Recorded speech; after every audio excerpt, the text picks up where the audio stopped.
This is SoundNotion, the weekly podcast for new music and music news. I'm Patrick Gulo. I'm David McDonald. And I'm Sam Merciers. And this week on the show, we're happy to welcome violist Jessica Meyer, also a composer and a fierce advocate of everything viola-related.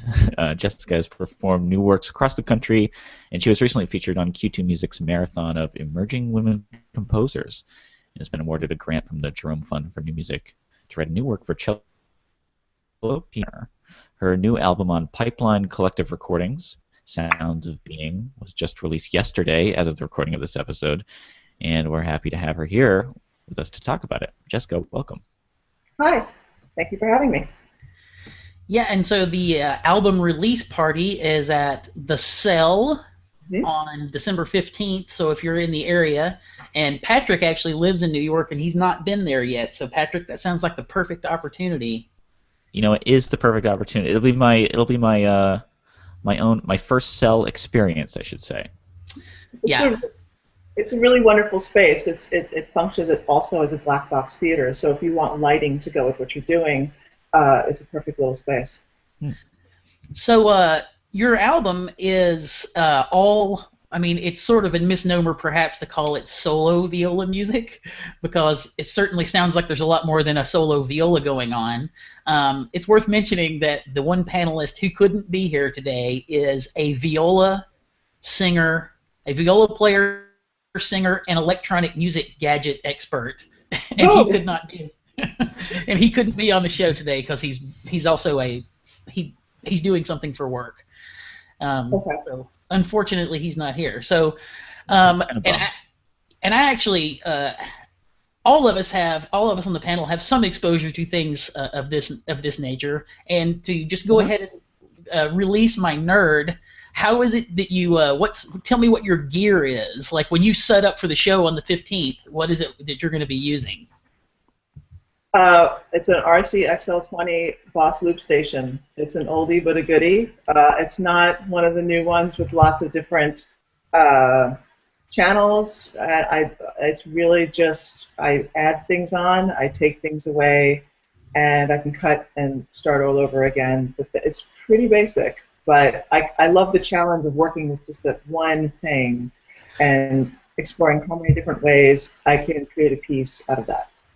Yeah, actually, I have the same loop station, and I've written a piece for saxophone with that loop station, and it's an interesting compositional challenge because it's only additive. So you gotta keep going and keep going and keep going, and it's basically creates a puzzle, and you have to figure out different ways of handling the restrictions. So for me, that was sort of like figuring out every different kind of trick I could do.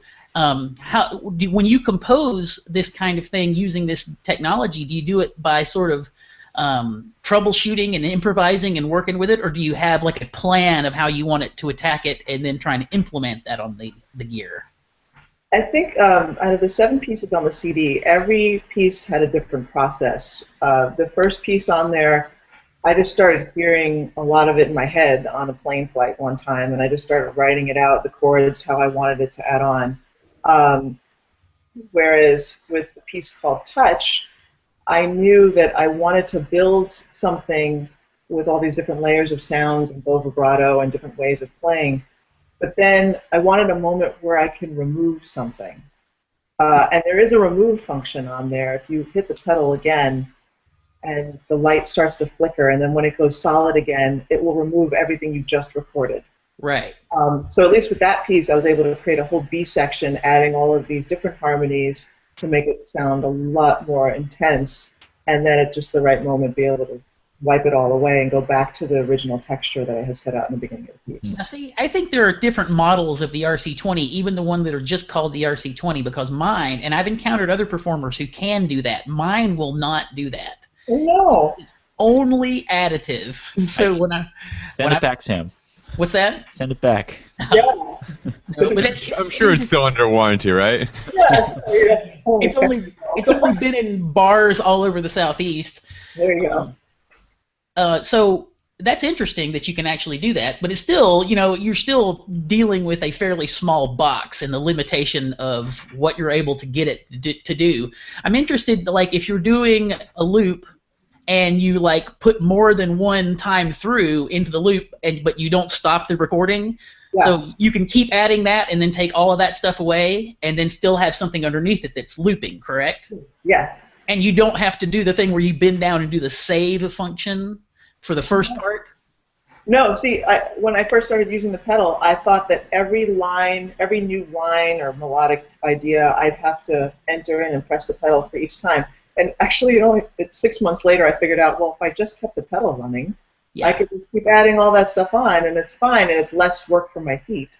Right. And, I mean, the only really crucial moment with my feet, with my right foot, really is when I'm setting the original duration at the beginning of the piece, because if that's not dead on, I'm pretty much screwed, for the whole rest of the piece. And so, I have to.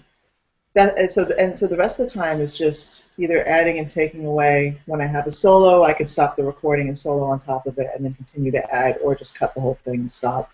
Sure. But yeah. There's lots of things, and there's functions on that thing I haven't even explored yet. There's a whole reverse function where you record something and it plays it back in reverse. Yeah. There's a fade out loop, which I've written 7 pieces and still haven't used, and I'm sure that will come in handy when I do it again. So there are a lot of things. I actually never read the manual yet, so maybe That means I'm curious how you got started using this thing. Like, Yeah. Sam is a saxophonist and played in bar bands playing the saxophone, and that is kind of a relatively normal piece of gear for a bar band to have. But I'm curious how a person that comes to music from viola gets to a Boss loop station. Sure. I saw Reggie Watts, and do you guys know who he is? Yeah. Yeah. Reggie Watts in Brooklyn, and it pretty much changed my life. And he just was. If you don't know who he is, he's traveled with the comedian. Conan O'Brien. Thank you. And he'd be like part of his opening act, and he would either be doing this totally wacky stream of consciousness comedy, or he was beatboxing and singing into a loop station that was outrageously virtuosic and badass. And I remember being in the audience going, I want to do that. I just want to do that. And because also I've always been a closet percussionist, and I've played so many pieces of new music with Count Induction over the years, where I'm being asked to turn my viola into lots of using lots of unexpected sounds, and it was 2009 also, so everything was collapsing in the economy. It's like to try to tour with a percussionist or build a bigger band was rough at the time. So after I saw him just kill at that gig, I went home, and it was around Christmas time, and my husband's like, "What do you want for Christmas?" I said, "I want this. I want this illustration, and I want to mess around with it." And that's how I started writing Duende. That was the first piece I wrote. Did you have any experience with electronic music generally as a performer before that? Not really. Only maybe playing with a tape. Yeah. Or an MP3. Now, what people normally do. Sure, but not signal processing. This is not true. Actually, I spent a lot of my time in high school writing for computer. Ah. I was very lucky. I grew up on Long Island that had a lot of great music in the school, and we actually had a computer lab where we could produce music in. So I spent a lot of time composing using typical MIDI software and creating these huge, like Mannheim Steamroller-esque, compositions. Yeah. Did you have your own Christmas album? Huh? Did you have your own Christmas album? Almost. I was just short of making one, and then I got to school and then just started focusing on Yeah, the I think it's a testament to that piece of gear that you while you have some background in dealing with electronic music, you're certainly not an aficionado, and you managed to do something really cool without reading the owner's manual. Yeah, thank you. I just knew I wanted to layer different sounds, and it was a challenge to be able to think, I can't do this sound first because it'll obliterate this other color I'm trying to do later. So how do I, and rhythmically too, to be rhythmically tight and do it without a click. Yeah. Right. Well, it's interesting because that piece of gear probably predates most computers. Like, I don't know what computer software you were using when you were in your high school computer lab, but I would imagine that the Boss loop station predates it. We kind of are coming back to that kind of thing in a lot of gear. Now, and you mentioned that there's a lot of digital versions of that Boss loop station now that people play around with to have all kinds of tracking stuff and layering stuff that you can go in and out with. But that one is like a very standard thing, as Sam will tell. It's simple as simple can be. I mean, really, it's just really, really basic. So it's an absolute workhorse too. Like mine still works perfectly, and I've had it for, good Lord, like over 10 years. Yeah. I can still turn it on to channel whatever it is, and there's something that I recorded there at a show in Chattanooga, Tennessee, 12 years ago. I mean, the only time it freaked me out is when I used it a few times with only the battery and not plugging it in. And I've had it mid-performance just spaz out and fry itself. And so now I make sure I plug it in wherever I go. Yeah, and good steady electricity was my only concern anytime I was using all this gear. It's worth mentioning the idea you said when the economy was collapsing, so it's too expensive to tour with a percussionist. Mm-hmm.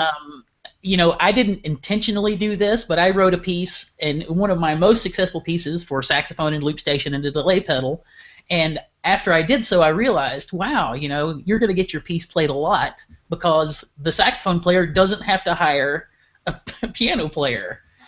And he can do a piece that's 13 minutes long, and and solo pieces are rarely that long, and for a saxophone player, that would be murderously long to play a solo piece that's 13 minutes long. So I got a lot of mileage out of it, and it's so good advice to composers out there. We should probably go ahead and listen to a track from the album. Well, I would love that.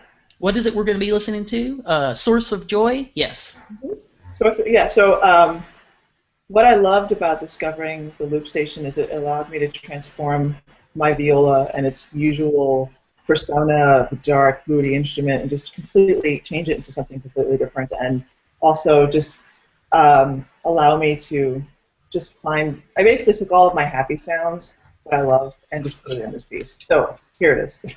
All right, Jessica Meyer, Source of Joy.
I like.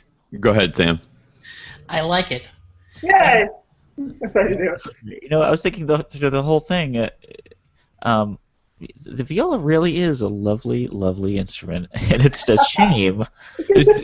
Don't listen to what those people tell you. Yeah, I know, and I know some good viola jokes, but I'm not gonna say any of No, them. it's got such a great range, and it sounds lovely. And this is actually something that you are very passionate about, correct? Is kind of pushing the rep and creating more rep for viola, right? Absolutely. Right now I've got a couple of people writing pieces for me. I'm going to be premiering one by Eric Moe in Pittsburgh at the end of January. And I'm getting also a viola duo by Rex Eisenberg that will be premiered at my solo show as part of Counter-Induction season at Spectrum on March 12th. And I feel, the viola has sort of a bad rap, and I feel like the more people that are able to write for the viola, especially violists themselves, the better. But I'm an advocate for any new music or any opportunities where composers are really collaborating with performers they care about, and sort of just get more music out there and not have it be this sort of long distance kind of thing. Mm-hmm. Yeah. Yeah. While we were listening to the piece, I was actually thinking about how to, like, what's going on here? Like, how is this working? Because, I've worked with the loop station a lot. And it made me think, do you have a score for these? Since, you're generating them out of your head. I do. And so in my next... Go ahead. I'm sorry, you were cutting in and out for a second. Sorry. I had asked if you have scores, and I didn't quite hear your answer. Oh, yeah, everything's written out. Okay. I was wondering, because one of the things you have to do is figure out how are you going to notate the stomp box part, right? Like, how do you notate the loop station part, what to do with your feet? And I guess the solution has to be as complex as it has to be to handle the complexity of what you're doing. Did you find that a challenge at all, figuring out how to indicate what this loop station is doing in the score? I basically decided whenever I'm adding a layer, like, for instance, in that piece, I think it layers 4 measures long. Okay, so whenever I...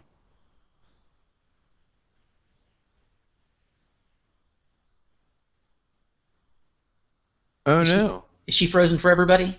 I fear we lost our guest.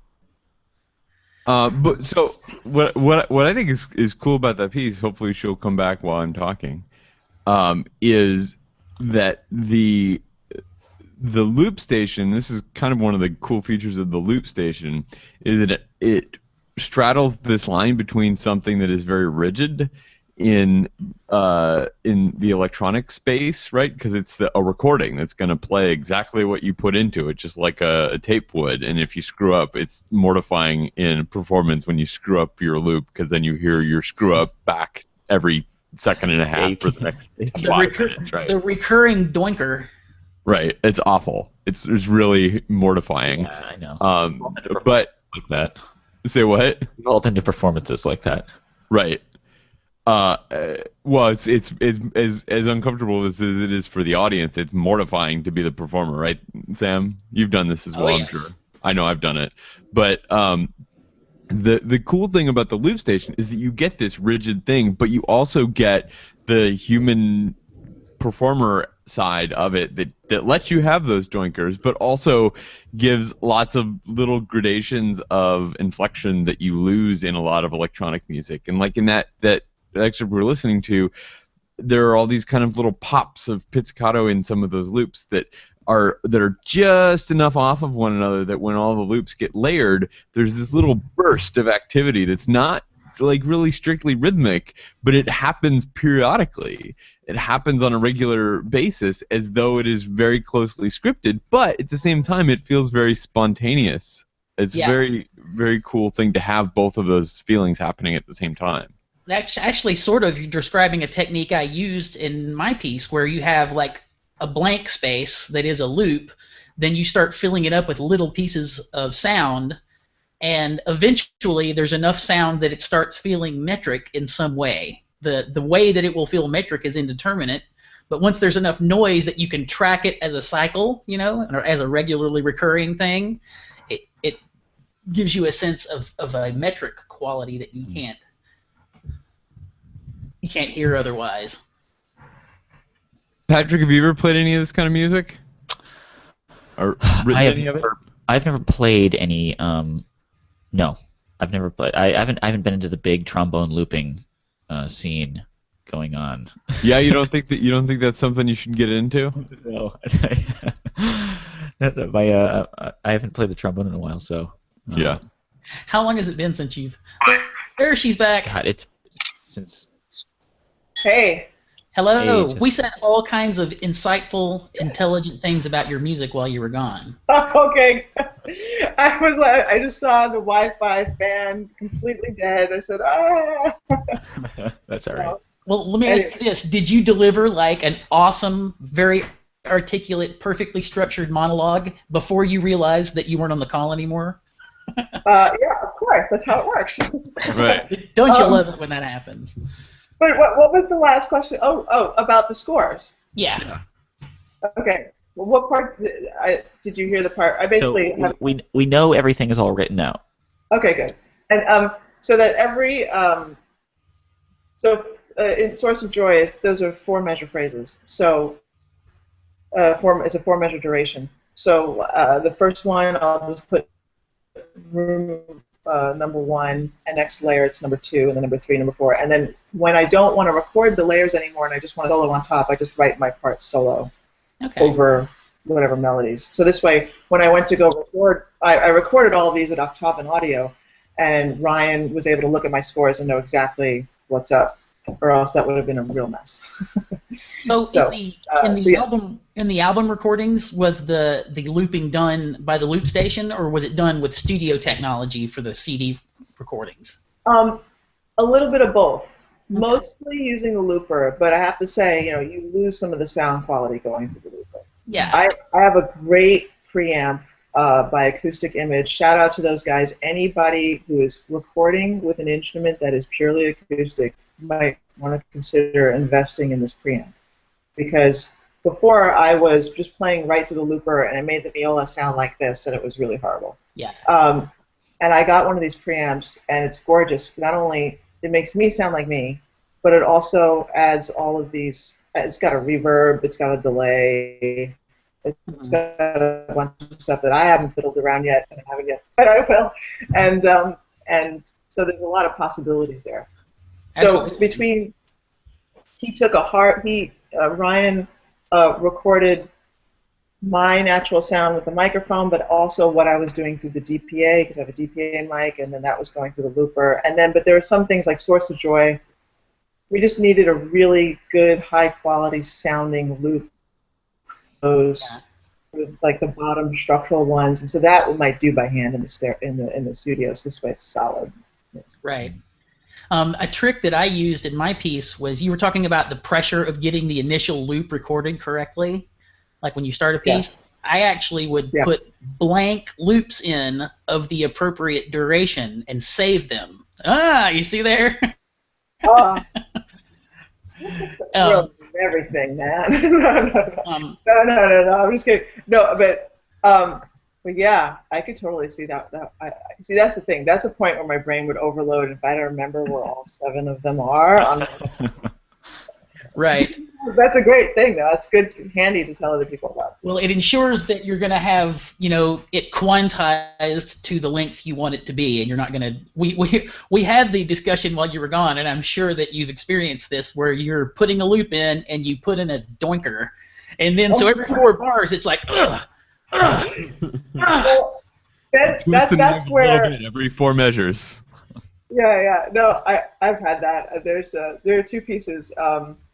If you want to hear something crazy, Into the Vortex is another piece on the CD, and it's like heavy metal meets bluegrass. And if I don't get that lick right, then there's a gap, and it's like and sometimes there's a hole, and so. But then again, I also thankfully improvised a lot. I had a jazz bassist as my high school orchestra teacher, and probably one of the best things for me because I've just learned how to improvise a lot. So when those joinkers happen, I can improvise a little bit. But when it happens at the beginning of the piece, I have no qualms of just trying to make up some sort of flow, erase it, and just start over.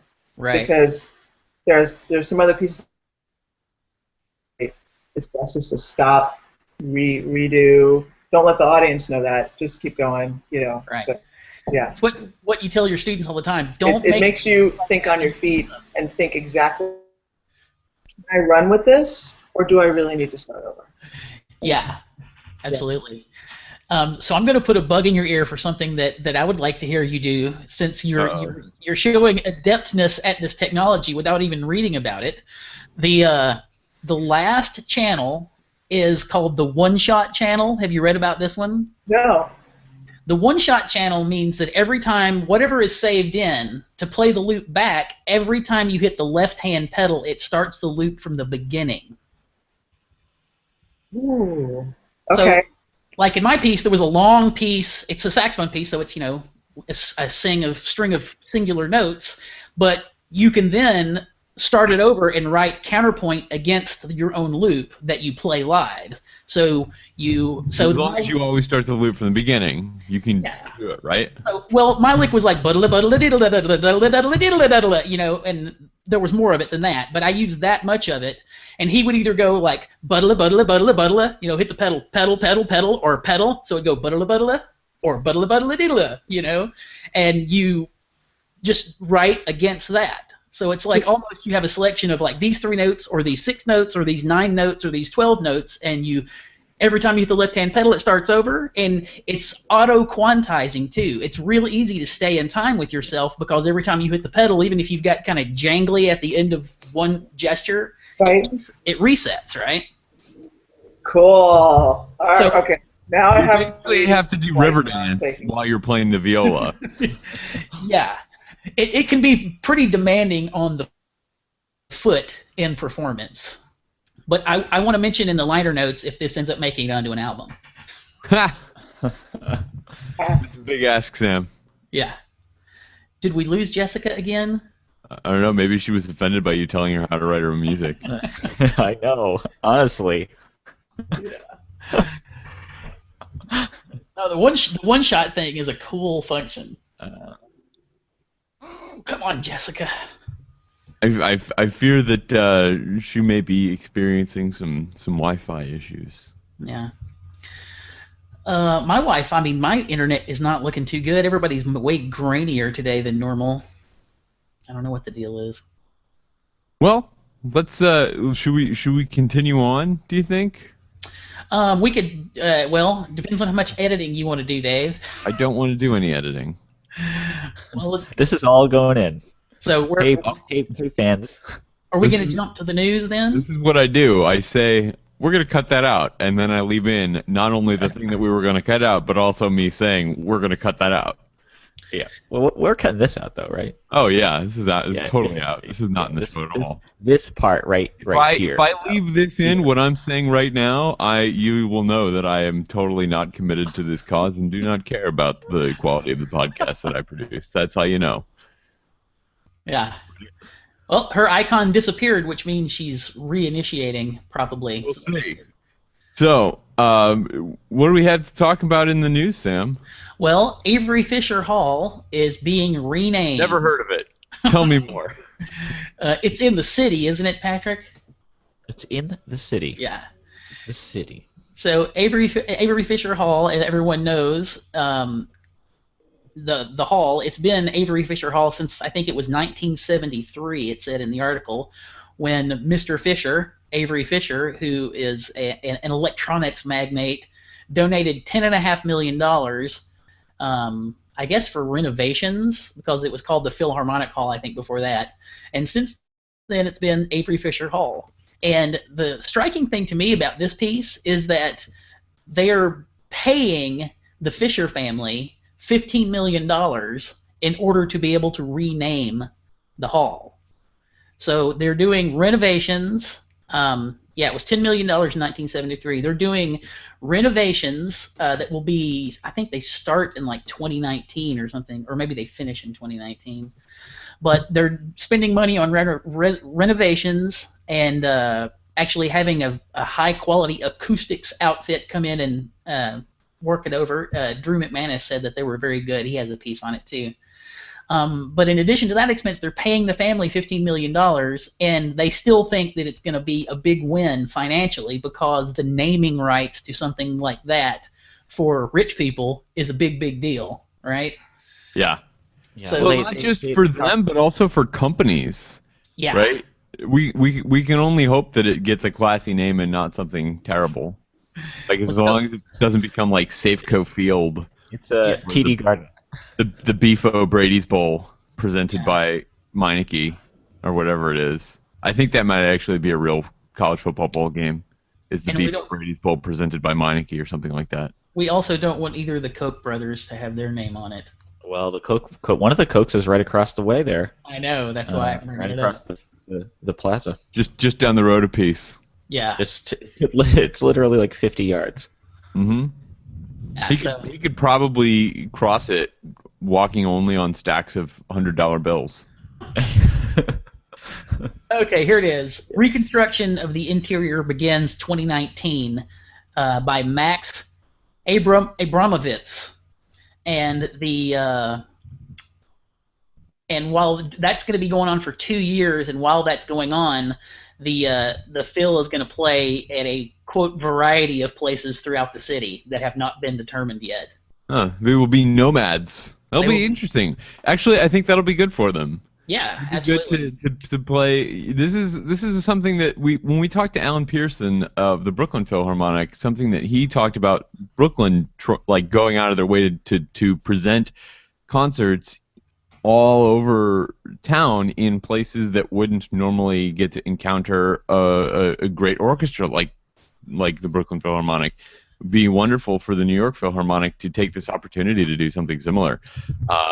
So we'll be checking that out. It's clearly they've got enough money to do these serious renovations. They do. That's pretty exciting. What were you going to say, Patrick? They do. In fact, the New York Philharmonic is presenting a Contact concert tomorrow. Indeed. Subculture. Quick point of order. Jessica has informed me that it won't let her rejoin for some reason. I don't know if there's a technical reason on our end why that might be the case. There's an internet reason. On her end, yeah. Is going without video? Going out with video is an option. I kind of like this. I kind of like this whole not show talk. I think our audience will like it. The killing time banter. Yeah. What do we got? Good jokes? Oh, viola jokes. Oh yeah, Stan, tell some viola jokes while you invite Jessica back to the Google Hangout call. So did you know that violins and this is a violin joke actually. That's even better. That violins and violas are actually the same size. Violins just look smaller because the violin players' heads are so large. Oh man! How can you tell the stage is level? How's that? The principal violist is drooling out of both sides of her mouth. What? That's the harshest one. That sounds pretty I think you just repurposed a drummer joke. SoundNotion is not sanctioning that joke. I always tell that one as a viola joke. Always. But I do like the opinions expressed by Sam or Sears are not that of SoundNotion. My favorite musician jokes are the ones that you do the insert musician here, and there's not really that many of them. Like, what's the difference between a coffin and a cello? With a cello, the corpse is on the outside. That's good. Sam, do you know that I don't know it, but since you know all the music jokes there are to know. Do you know the trombone and how many light bulbs joke? No. How many trombonists it takes to screw in a light bulb? Forget that one. I'm glad you told us that there was a joke that exists that you can't tell us right now. That's good radio. I'll tell you what. I'll be so on that next week.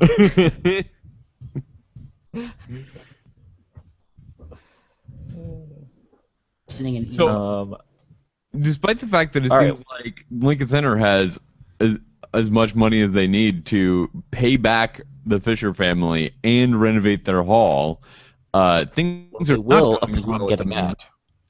We've talked about the Met earlier this season, right? The Met looked like it was going to have trouble starting the season on time and having everybody there.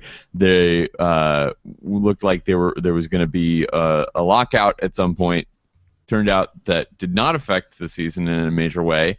However, the musicians and stagehands and all of the unions agreed to various pay cuts. The interesting thing, though, and we mentioned this at the time, is that didn't affect people that were on one-off contracts for soloist positions or conductors or anything like that. This week, we learned that the Metropolitan Opera has actually asked all of its soloists to take a voluntary 7% pay cut, which is the same size pay cut that the other musicians were asked to take, the orchestra and the members of the chorus. That's pretty surprising, I think. I don't think I've ever heard of anything like this on quite such a large scale. Obviously, the Metropolitan Opera, as an opera company, has a lot more soloists that they contract on a one-time basis than, say, a symphony orchestra would. But this is something that I find kind of surprising. They did say that it was voluntary, that it was something that the soloists could elect not to do, and it wouldn't affect their standing with Metropolitan Opera, or if they would prefer to think of it as a donation that they are giving to the Metropolitan Opera, they could simply elect to give a donation to the Met, tax deductible, I might add, donation to the Met in the amount of that 7%. So I don't know. What do you guys think of the Met asking its soloists to take less than they were contracted? The article pointed out that it was done before, I believe, many years ago. And I think it puts the soloists in a tough spot, because if they don't do it, then it's somehow someone's going to know and it's going to get out, and then they're going to be the one who didn't take the cut. Yeah. I don't think I would begrudge them if they didn't. They were contracted, they signed a contract. Yeah, I completely agree. But performance for this amount of money. Yeah, but I can understand them not wanting to be. You don't want to be the guy. You don't know. They're not the guy. The Metropolitan Opera and Peter Gelb is the guy. Mm-hmm. Right? You are the schmuck redneck that's saying, hey, I know I said I'd pay you this much, but how about if we do it for less? Yeah, but it's not going to look like that. It already does look like that.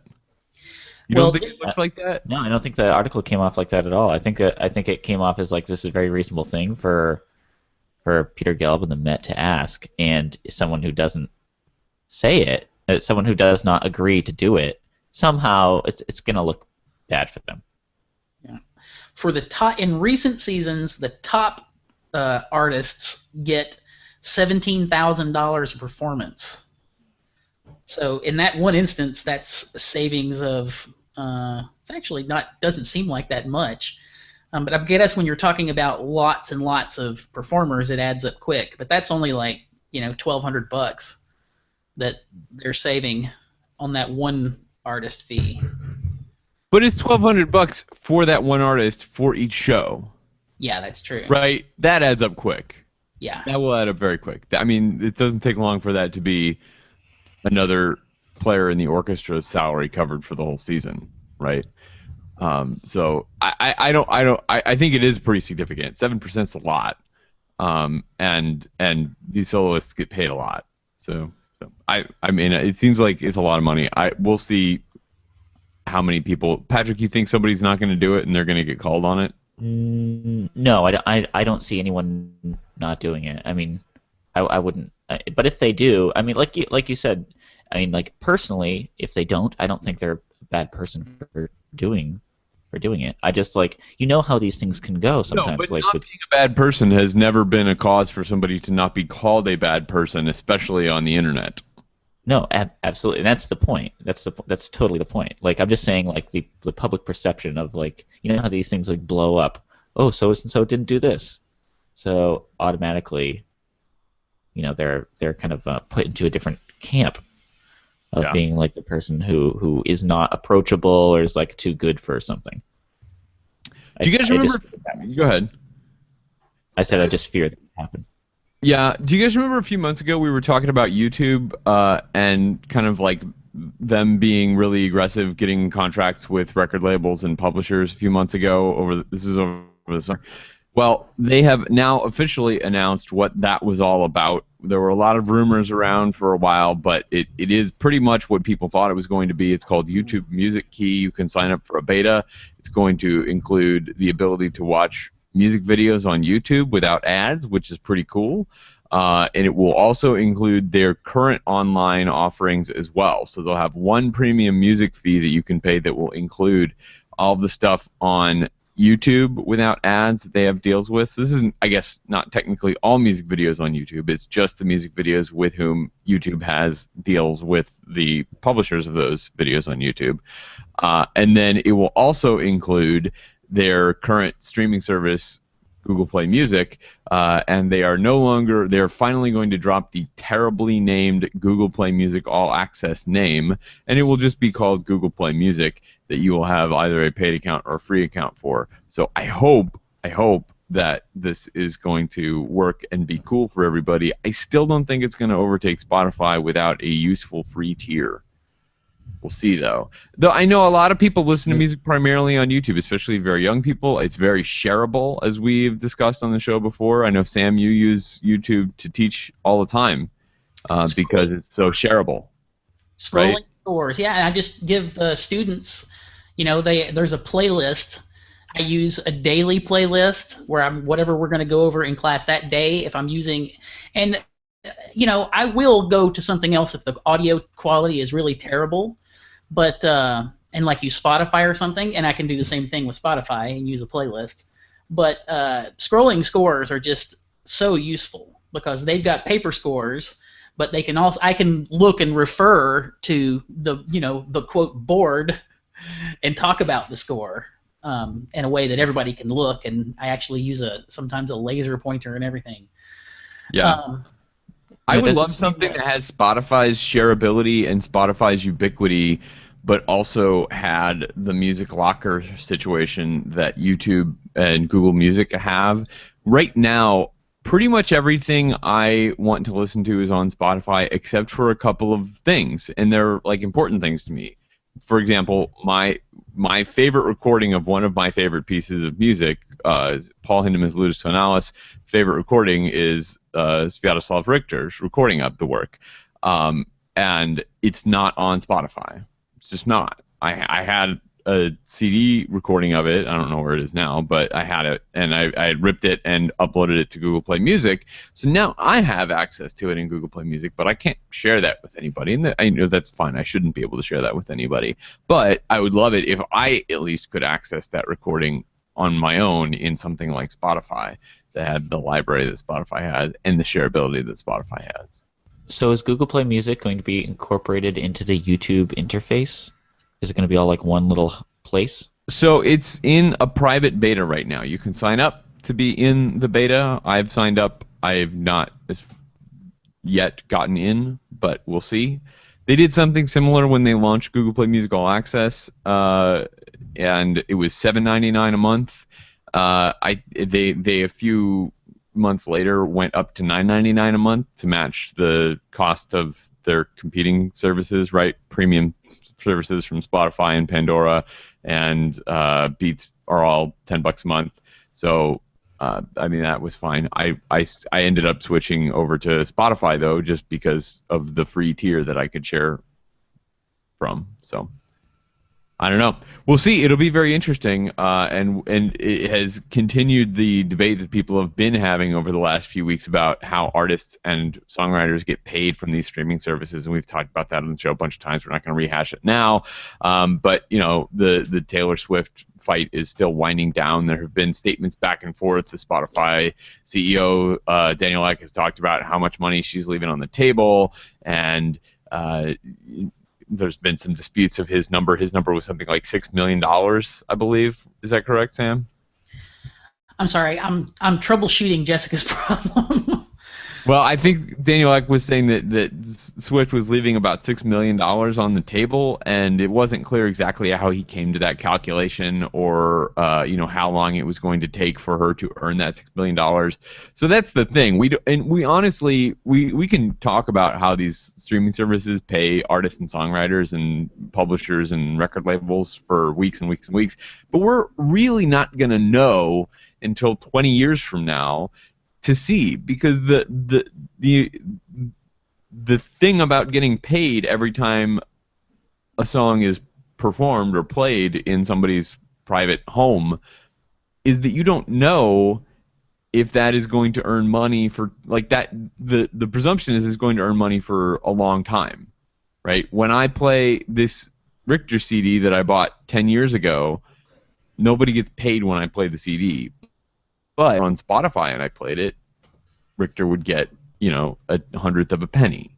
And right, you played a you added good money when you originally bought the CD though, right? Like that was like $18 or. I might have bought it used though. I don't remember. Nobody's getting paid when you buy it used. And how much of that money got to those people anyway? Right, a lot of that goes out of the into the retail chain. Dave, I have a quick technical question. Yes. Do you have any administrative function? No. I have no administrative function. I'm a vegetable. And that was pretty good. And it's executive function, though, isn't it? That's what you call it? So. Do you know how to have somebody join a Hangout by phone? Is that possible? You can't. Okay. I mean, they can with the Hangout app. On their phone. Gotcha. Well, it just says she can't. She can see it, but she can't join it. And I got her to restart her browser. I'm giving up. Yeah, I don't know what I think to it's do. a lost cause. We did get some good talking in there, though. This is. I've refused to accept this. You need to let go, Sam. Well, you guys keep talking. I'm going to keep working the problem to try and get her back. We're still trying to do the show, and we would appreciate your input. And I will have input. Okay, well, done. We were watching. We laid out a comment. Go ahead. Yeah, I was gonna say we were watching this week with everybody else as the European Space Agency landed a robot on a comet. Yeah. Like, just let me be clear about that. Humans landed a robot on a comet this week. Yeah, it was a little testy. I think that's a good word. Yeah, a good way to but they describe it. landed a robot on a comet. Yeah, and it was a soft landing. Right. It was a very soft landing because the thing has basically the consistency of cat litter. Mm-hmm. From what I read. But, and you may be wondering to yourself, I thought this was a show about music and sounds and cool things that I can put in my ears, and that sure sounds like none of those things. That sounds like a science and technology nerd story. And it is a science and technology nerd story. However, first of all, we are science and technology nerds. And second of all, there was audio released from the Comet robot today. Or this week, that is very, very cool. I don't know exactly how you can make a recording of a comet in outer space. It seems impossible, and I think there's a small chance that the whole thing is a lie. but this is the sound that was released this week from the European Space Agency from the comet.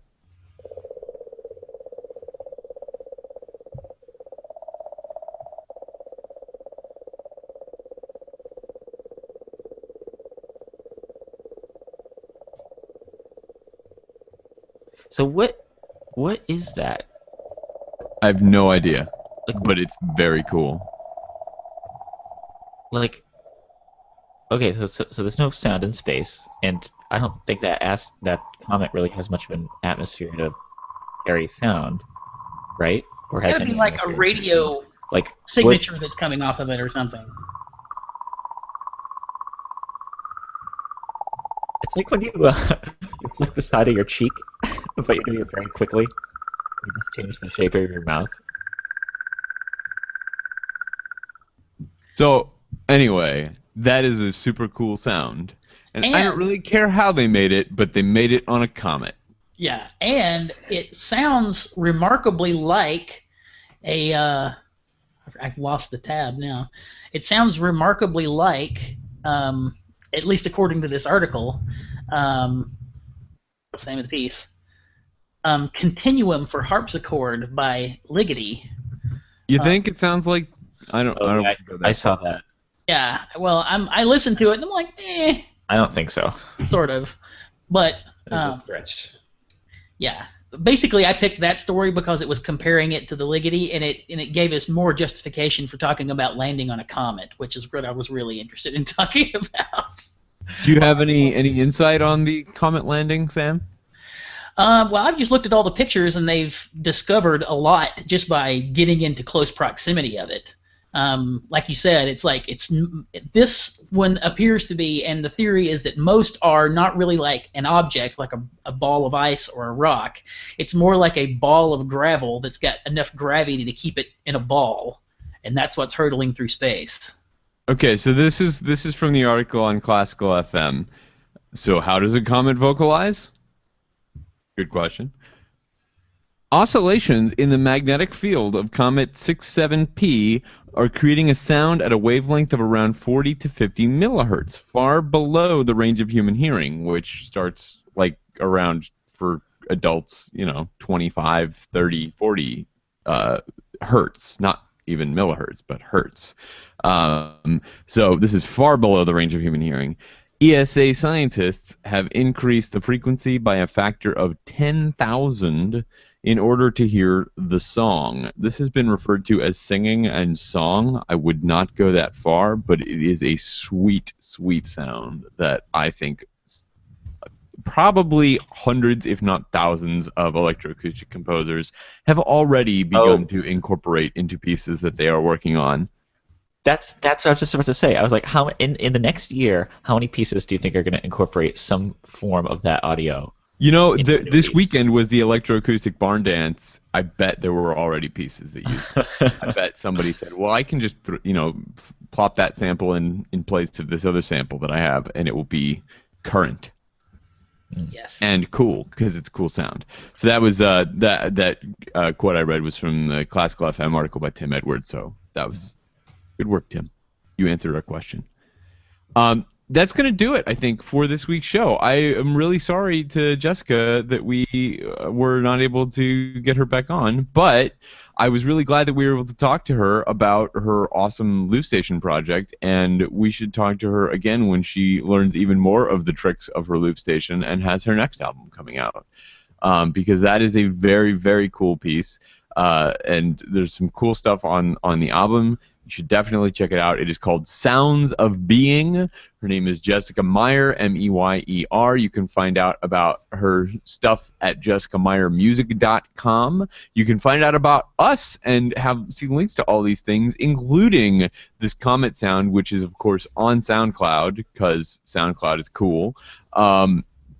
And we'll have links to all of those things on our show notes, which Sam lovingly crafts each week at soundnotion.tv/SN, where you can get all of that stuff and much, much more about us at SoundNotion, including links to all of our social media stuff, where you can continue the conversation about loop stations and robot comet monster collisions and taking 7% pay cuts from the European Space Agency to sing the role of Mimi.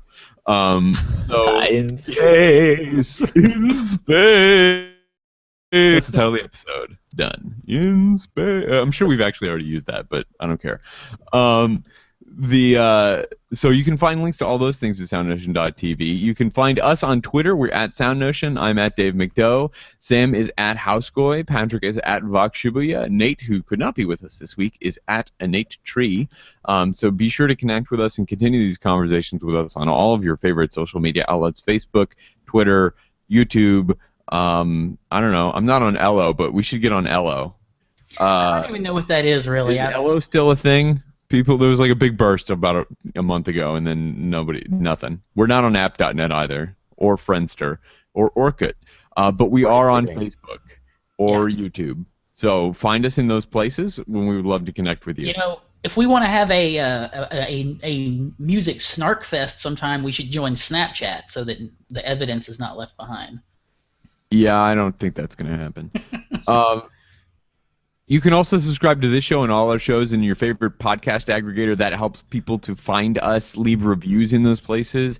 So that helps us out a lot. If you'd like to support the show as you're doing your holiday shopping, which you should all start doing, you can find my holiday wish list on Amazon. If you're curious, if you wanted to get me a little something, you could go on Amazon. Or if you wanted to get your own little something on Amazon, you could find it through the Amazon search box on SoundNotion.tv. Use that. We'll get a little commission. That helps us out a lot. Thank you to those of you who have already done that. And it would be awesome if you were able to continue doing that through the holiday season. SoundNotion's introduction includes music by Patrick Gullo. Thank you for being with us this week, Patrick. And we will see you back next week.